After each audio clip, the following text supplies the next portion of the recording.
અમદાવાદ મહાનગરપાલિકાની ચૂંટણી પહેલા હાઈ વોલ્ટેજ રાજકીય ડ્રામા શરૂ થયો છે। કોંગ્રેસે પોતાના 25 ઉમેદવારોને રાતોરાત અજ્ઞાત સ્થળે ખસેડીને મોટી રણનીતિ અપનાવી છે। ફોર્મ પાછું ખેંચાવા દબાણ અને તોડજોડની આશંકાને ધ્યાનમાં રાખીને હાઈકમાન્ડના આદેશ બાદ ઉમેદવારોને સુરક્ષિત સ્થળે રાખવામાં આવ્યા છે। કોંગ્રેસ પ્રમુખ હાર્દિક ભટ્ટે આરોપ લગાવ્યો કે ઉમેદવારોને 30 થી 60 લાખ સુધીની ઓફર કરવામાં આવી રહી છે અને ધાક ધમકી આપવામાં આવી રહી છે। લોકશાહી બચાવવા કોંગ્રેસે આ માસ્ટર સ્ટ્રોક લીધો હોવાનું જણાવાયું છે। ખેડા જિલ્લામાં સ્થાનિક સ્વરાજ ચૂંટણીનું આવતીકાલે ફોર્મ ખેંચવાનો અંતિમ દિવસ છે। તે પહેલા કોંગ્રેસના મહાનગરપાલિકાના 50માંથી 25 જેટલા ઉમેદવારોને અજ્ઞાત સ્થળે પર લઈ જવામાં આવ્યા છે। આપણી સાથે શહેર કોંગ્રેસ પ્રમુખ હાર્દિક ભટ્ટ જોડાયા છે। હાર્દિક ભટ્ટ, એવું તો શું થયું કે 25 થી વધુ ઉમેદવારોને બહાર લઈ જવા પડ્યા? નડિયાદના 30 વર્ષના જે શાસનના દાવા કરી રહ્યા છે કે અમે વિકાસ કરી રહ્યા છીએ, એ લોકો ગભરાઈ ગયા છે અને ગભરાટને કારણે આજે અમારા ઉમેદવારોને ધમકીઓ આપી રહ્યા છે। ટેકેદારોને ધમકીઓ ગઈકાલથી શરૂ હતી। ટેકેદારોનું ફોર્મ પાછા ખેંચવા લઈ ગયા, પરંતુ નિયમ મુજબ ચાલ્યું નહીં, એટલે અમારા 50 ફોર્મ ગઈકાલે મંજૂર રાખ્યા, પરંતુ એ મંજૂર રાખવાને હજુ ગભરાટ વધી। એને કારણે ગઈકાલ રાતથી પરિવારના જે લોકો બહાર જતા રહ્યા છે એ લોકોના ઘરે જઈ ધમકીઓ આપે છે। 50-50, 60-60 જણનું ટોળું જઈ રહ્યું છે। 30 લાખથી 60 લાખ રૂપિયા સુધી કોંગ્રેસના ઉમેદવારોનો ભાવ બોલાઈ રહ્યો છે। એ લોકો મહાનગરપાલિકામાં જે લોકો ઊભા રહ્યા છે એમને આટલા રૂપિયા આપવા તૈયાર છે અને 1-2 જણને આપ્યા છે। બાકી એક વસ્તુ છે, મેં ઉમેદવારો ઊભા રાખ્યા છે। છેલ્લા 1 મહિનાથી હું મહેનત કરતો હતો, બરાબર છે, તો મારા ઉમેદવારો કેમ લઈ ગયા? બી ગયા છે।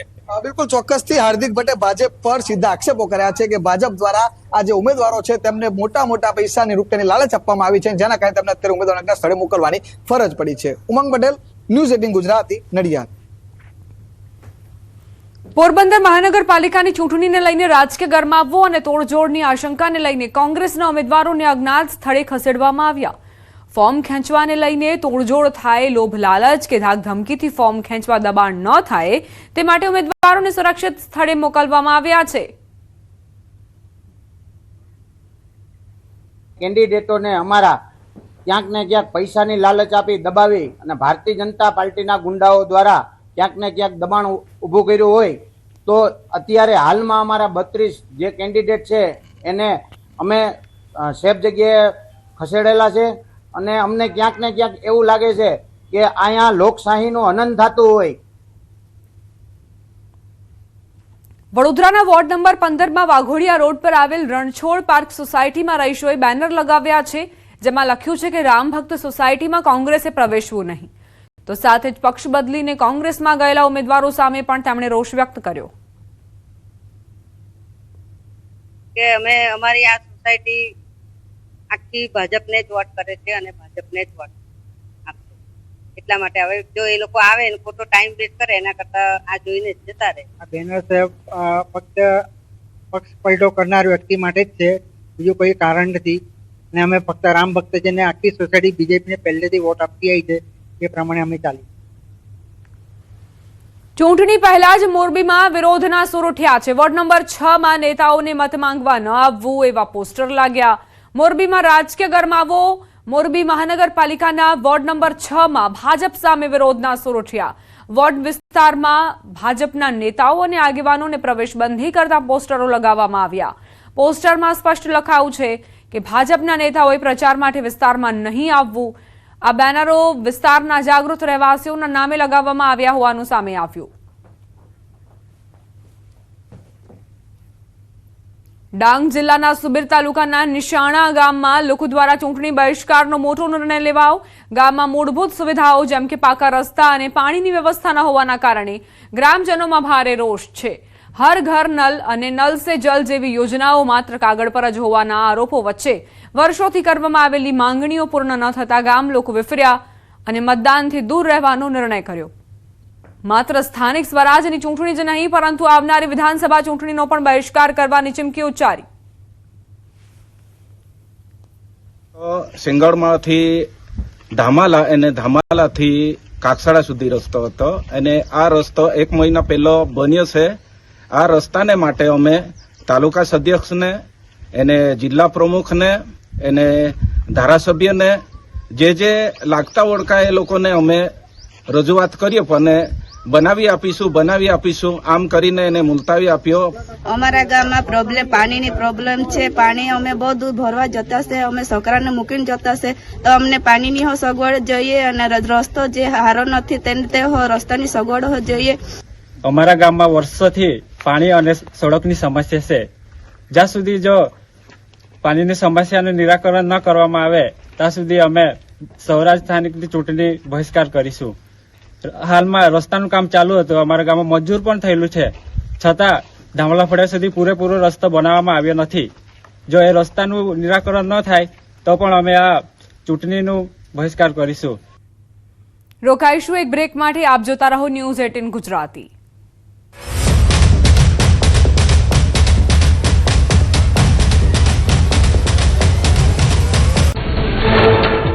આગામી 24 કલાક કચ્છમાં હીટવેવની હવામાન વિભાગે કરી આગાહી. દરિયાકાંઠાના વિસ્તારમાં ગરમ અને ભેજવાળા પવન ફૂંકાશે. ગરમ અને ભેજવાળા પવનના કારણે અનુભવાશે અકળામણ. 5 દિવસ બાદ ફરી માવઠાનું હવામાન નિષ્ણાંત અથરેયા શેટ્ટીનું અનુમાન. વેસ્ટર્ન ડિસ્ટર્બન્સના કારણે 19 એપ્રિલથી શરૂ થઈ શકે માવઠાનું રાઉન્ડ. સૌરાષ્ટ્ર, દક્ષિણ ગુજરાત અને મધ્ય ગુજરાતમાં આગાહી. શ્રીનગરના દાલ લેકમાં પ્રવાસીઓનો જમાવડો. હવામાન ચોખ્ખું થતા પ્રવાસીઓએ શિકારા રાઇડની મજા માણી. દાલ લેકના નયનરમ્ય દ્રશ્યો જોઈ પ્રવાસીઓ થયા રોમાંચિત. જમ્મુ કાશ્મીરના ભાદરવાહમાં કુદરતી સૌંદર્યને જાળવી રાખવા તંત્ર સજ્જ. ડેવલપમેન્ટ ઓથોરિટીએ પહાડોમાં હાથ ધર્યું સફાઈ અભિયાન. પ્રવાસન સ્થળોને પ્લાસ્ટિક મુક્ત કરવા તંત્ર મેદાને. હિમાચલ પ્રદેશના શિમલામાં પ્રવાસીઓનું ઘોડાપૂર. વીકેન્ડ માણવા પહાડોની રાણીના શરણે પહોંચ્યા હજારો સહેલાણીઓ.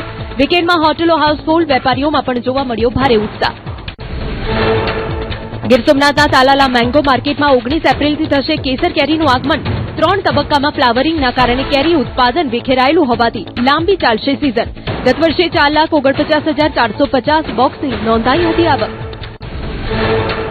જમ્મુ કાશ્મીરના સાંબામાં કુદરતનો પ્રકોપ. માવઠાએ સાંબાના સરહદી વિસ્તારોમાં ઘઉંના પાકનો વાળ્યો કચ્ચરઘાણ. નુકસાનના ડરે ખેડૂતોએ વહેલી શરૂ કરી લલણી. વરસાદના ડરથી સાંબાના ખેડૂતો પાક બચાવવા કરી રહ્યા છે મથામણ. જમ્મુ કાશ્મીરના કુલગામમાં ખેડૂતો પર ફાટ્યું આપ. અજાણ્યા શખ્સોએ સફરજનના બગીચા ઉજ્જડ કર્યા. રાતોરાત સફરજનના અનેક વૃક્ષો કાપી નાખતા ખેડૂત પરિવારો પાયમાલ. વળતર અને તપાસની ઉઠી માંગ. ઉત્તર પ્રદેશના લખનૌમાં મુખ્યમંત્રી આવાસ પર યોજાયો જનતા દરબાર. સીએમ યોગી આદિત્યનાથે રૂબરૂ સાંભળી લોકોની ફરિયાદો. જનતા દર્શનમાં દૂર દૂરથી આવેલા લોકોના પ્રશ્નોના ત્વરિત નિકાલ માટે આપ્યા આદેશ. વૈશાખી પર્વ પર હરિદ્વારમાં ઉમટ્યું શ્રદ્ધાળુઓનું ઘોડાપૂર. હરકી પૌડી પર હજારો શ્રદ્ધાળુઓએ લગાવી પવિત્ર ડૂબકી. ગંગા મૈયાની ગોદમાં ભક્તોએ બાંધ્યું પુણ્યનું ભાથું. સુરતમાં સરકારી શાળાઓનો ક્રેઝ.